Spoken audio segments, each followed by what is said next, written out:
You all are welcome on my YouTube channel.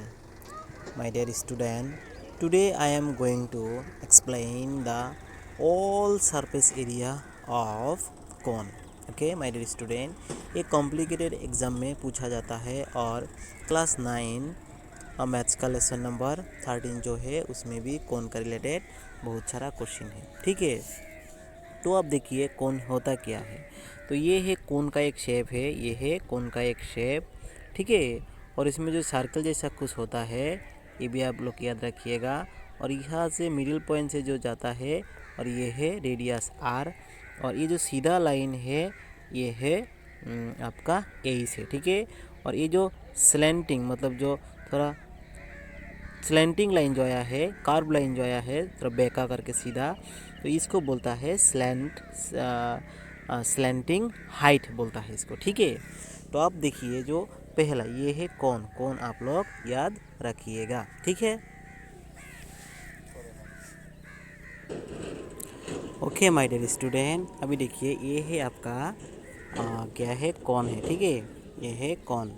तो कौन में कुछ फॉर्मूला लगता है। ठीक है, कौन में देखिए, कौन का जो अगर आपको कौन में कार्व सरफेस एरिया निकालने देगा तो देखिए ये है कार्व सरफेस एरिया। ठीक है, कौन में अगर आपको कार्व सरफेस एरिया निकालने देगा तो कौन सा फार्मूला यूज़ होता है। देखिए, तो कार्व में जो कार्व का जो मतलब फार्मूला लगता है वो है आपका कर्व सरफेस एरिया ऑफ कौन। ठीक है, ये आप याद रखिएगा।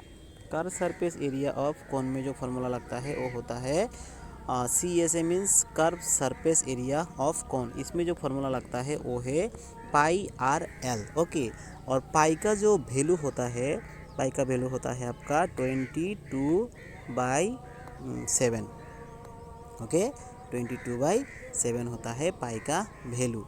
और आर जो है ना, आर मीन्स रेडियस, ये जो आर है इसको बोलता है रेडियस।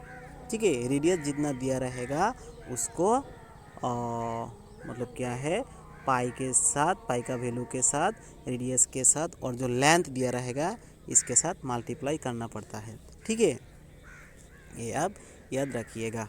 और भी है पाई का मतलब कौन का और भी एक तो फार्मूला है, वो है टोटल सरफेस एरिया ऑफ कौन, जिसका होता है पाई।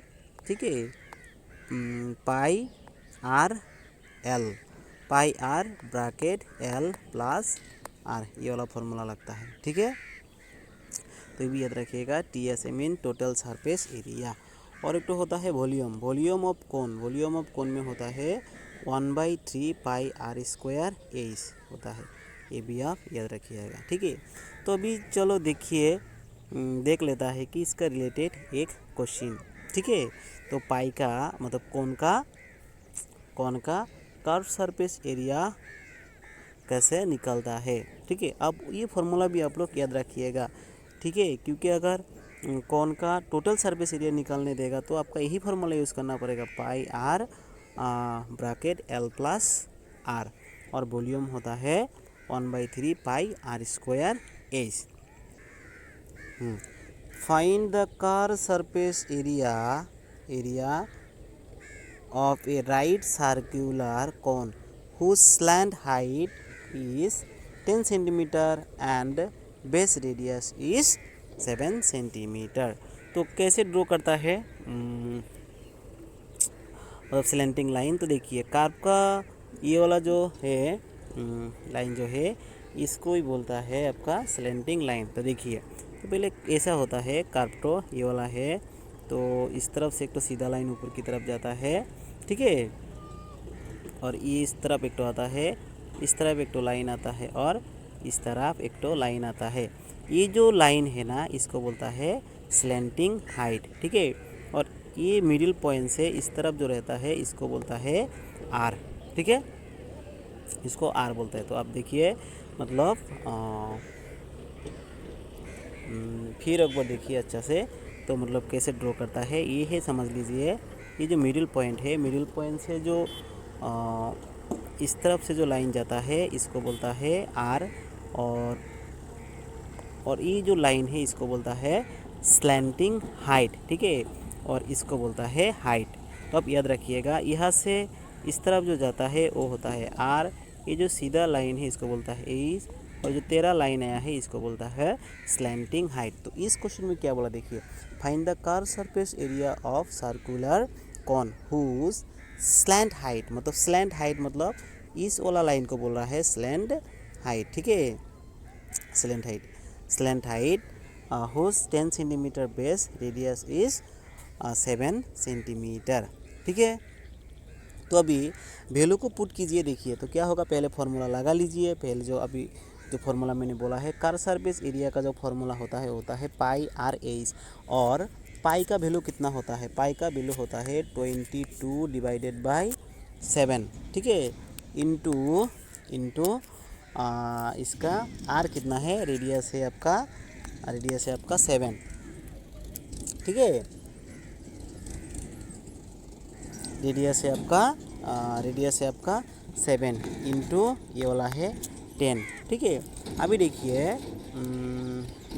ये 7 से ये 7 को हम लोग काट सकता है, ठीक है, ये 7 के इस 7 से इस 7 को काट दूंगा तो रहेगा क्या, तो 22 और इस तरफ रहेगा 10, तो 20 पंजा पर होता है 22 और साथ में है 0, तो इसका आंसर आएगा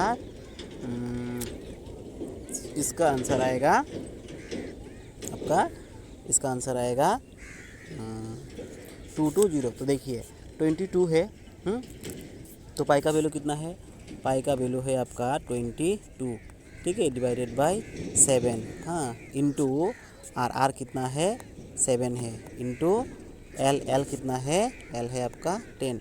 तो अभी क्या किया जा सकता है, इस 7 से इस 7 को हम लोग काट सकता है, तो रहता है कितना, इस तरफ रहता है 22 और इस तरफ रहता है 10, और 22 और 10 को मल्टीप्लाई कर दूंगा तो 22 1 के साथ करूँगा तो 21 ही मिलेगा, और साथ में है 0 0, तो आंसर कितना आता है 220, जो यही है आपका राइट आंसर।